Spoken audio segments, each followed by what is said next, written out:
Hello my darlings, my name is Stephanie and welcome to Teeny Tiny Ghost Stories and Spooky Tales.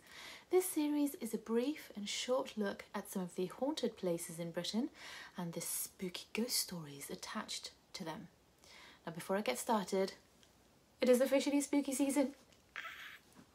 So I've got kind of this little mini setup going on and I've got this little dude, well actually there's three of them. I am obsessed with these. They're so cute. I love them so much. I just want to cuddle them all the time. They're surprisingly cuddly. So I'm very excited. You know this is one of my favourite times of the year. Hopefully we'll be doing some other videos for Halloween. So stay tuned for those. Today we'll be talking about Bolling Hall. Bolling Hall is one of the oldest buildings in Bradford, West Yorkshire. It's unsure exactly how old the hall is. The earliest part of the building dates back to the 14th century. It is first mentioned in the Domesday Book of 1086 and was at the time in the possession of a man named Cindy. By 1316, the manor was owned by William Bolling, and the Bollings owned the estate until the late 15th century. During the English Civil War, the house was a base for the Royalists. The estate belonged to various owners over the years before it was opened as a museum and a period house in 1915 and has been ever since. As well as being one of the oldest buildings, it is also one of the most haunted buildings in the city as well. The hall is reputed to have at least 20 ghosts, and many reports of paranormal activity have been made. The very first report of a haunting was one night in 1643 from the Royalist commander, the Earl of Newcastle, who was staying at the hall in what is now called the Ghost Room. He was staying at the hall while his troops took the town of Bradford, and he claimed that his bed cover had been tugged. He woke up and he saw a woman wringing her hands, telling him to pity poor Bradford. Originally, the Earl was going to destroy the town, killing everyone essentially, as the town had strong parliamentarian connections. But after this ghostly encounter, he changed his mind and he instead ordered his troops to kill only those who resisted. In the end, only 10 people were killed. A lady dressed in white has also been seen in the ghost room, appearing to float in mid-air across the room and disappearing into the fireplace. A child's crib has been witnessed many times in the nursery, rocking back and forth as people enter the room. A terrified woman with a baby on her arm is also seen in this room. The sound of a crying baby can be heard throughout the entire hall. An elderly man is said to have been killed in one of the rooms in the bed that he was sleeping in. His ghost has appeared quite a few times since then.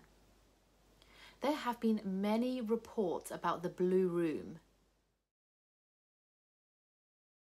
of which staff are quite uneasy about entering, often reporting feeling like they're being watched. The apparition of a man wearing a long black coat has been seen in there quite often. The ghost of a stern-looking Victorian woman also haunts the room. The doorknob in the Blue Room kept turning on its own accord and it was freaking people out, so they just decided to remove it. The exhibition room is haunted by a lady in 1960s clothing. One of the guides saw her sitting in a chair. The guide asked the lady to leave as it was closing time. She got up and she walked straight through the wall. The main staircase is a hot spot for paranormal activity. People feel uneasy and they don't like being there on their own. Some have even claimed to have been pushed by an unseen force. A foul smell has been experienced around the Georgian staircase, and sometimes the smell of pipe smoke has also been experienced. Two apparitions are also seen on the staircase on a regular basis. One is a woman in grey. The other is a woman in pink. One of the staff was cleaning up in the museum, and in the entrance to the drawing room, he saw a woman in an old-fashioned dress. She headed towards and up the staircase, and he followed her. Suddenly, she vanished. 10 security guards have apparently left in recent years. They describe seeing an apparition of a woman in a white dress walking along the balcony above the main hall, wailing as if in pain.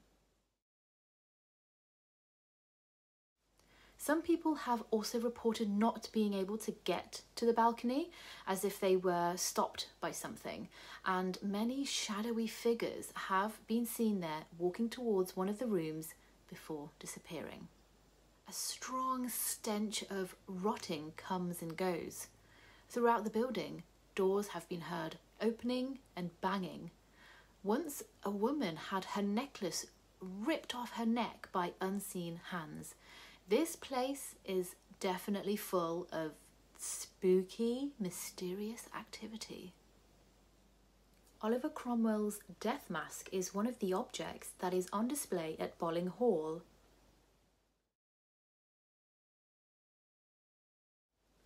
There was another creepy object that used to be on display. The pickled tongue of Mary Bateman was exhibited at the manor. If you've been watching my videos for some time, you might recognise the name Mary Bateman. She was the Yorkshire witch who liked to steal and lie, and she ended up being hanged for murder.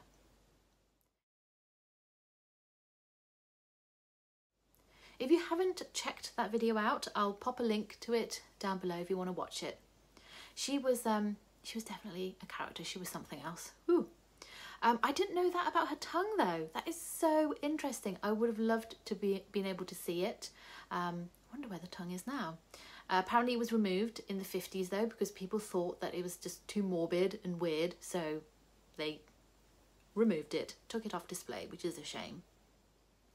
Bolling Hall really is bursting with ghost stories and paranormal sightings. So I hope you enjoyed today's ghost stories and the Halloween decor. Thank you for watching, and I hope you join me on one of my next videos. So until then, stay spooky.